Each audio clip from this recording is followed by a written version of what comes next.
Oscar De La Hoya hindi maipinta ang muka sa pagkadismaya kay Ryan Garcia. Mukhang hindi inaasahan ni De La Hoya ang pagkatalong ito ni Ryan. Sa interview naman kay Derek James na trainer ni Garcia, hindi rin makasagot kung bakit natalo si Ryan. Sa mismong laban kasi kahit sinasabi ni Derek James na kailangan maging aktibo si Ryan Garcia, kailangan niya bumitaw ng respetadong suntok. Pero hindi nakinig si Ryan Garcia, lumaban pa rin siya na puro jab ang suntok. Kaya hindi maitago ni Derek James ang pagkadismaya sa sariling alaga.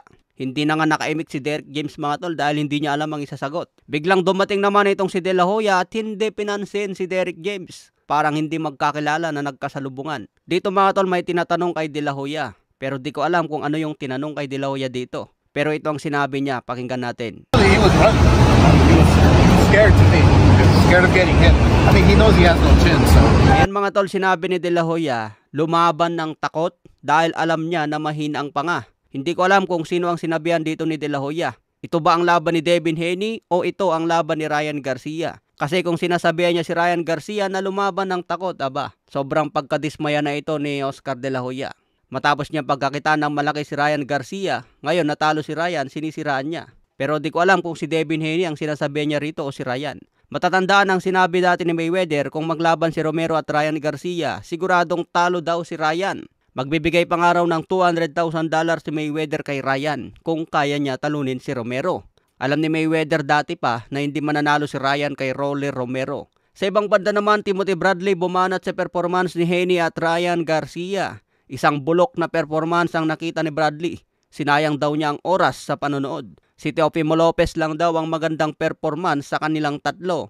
Pero itong si Devin Haney wala daw yag balls na lumaban. Sobrang takot daw ni Haney, puro takbo ang ginawa. Hindi man lang lumaban na kahit konti para sumaya ang fans. Kaya hindi rin maitago ni Bradley ang pagkadismaya kay Devin Haney. Galawang takot daw ito at sobrang boring. Sinabi pa ni Bradley na nag-training daw si Devin Haney kasama si Usain Bolt. Bumanat din si Bradley kay Ryan Garcia. Hindi raw pang main event ang pinakita ni Ryan ngayon. Kaya maraming dismayadong fans. Nagtala ng pinakamababang punches landed sa buong 12 rounds. Ayon sa CompuBox sa mahigit 15 fights. Pangatlo sa pinakamababang punches landed si Romero at Garcia. Numero 1 ang laban ni Shakur Stevenson versus Edwin De Los Santos. Pangalawa ang laban ni Casimero versus Guillermo Rigondo. Pangatlo itong laban ni Ryan versus Romero. Pang-apat mga tol itong laban ni Devin Haney versus Jose Ramirez. Pambihira. Hype na hype ang laban, yun pala kasama sa history ng lowest punches landed. Ayon din kay Paulie Malignaggi, kitang-kita raw ang diferensya kapag ang isang boksingero ay gumagamit ng gamot. Katulad ni Ryan Garcia, noong gumamit ng gamot kontra Haney, sadyang napakalakas. Samantala dito sa welterweight division, nagmukhang mahina si Ryan.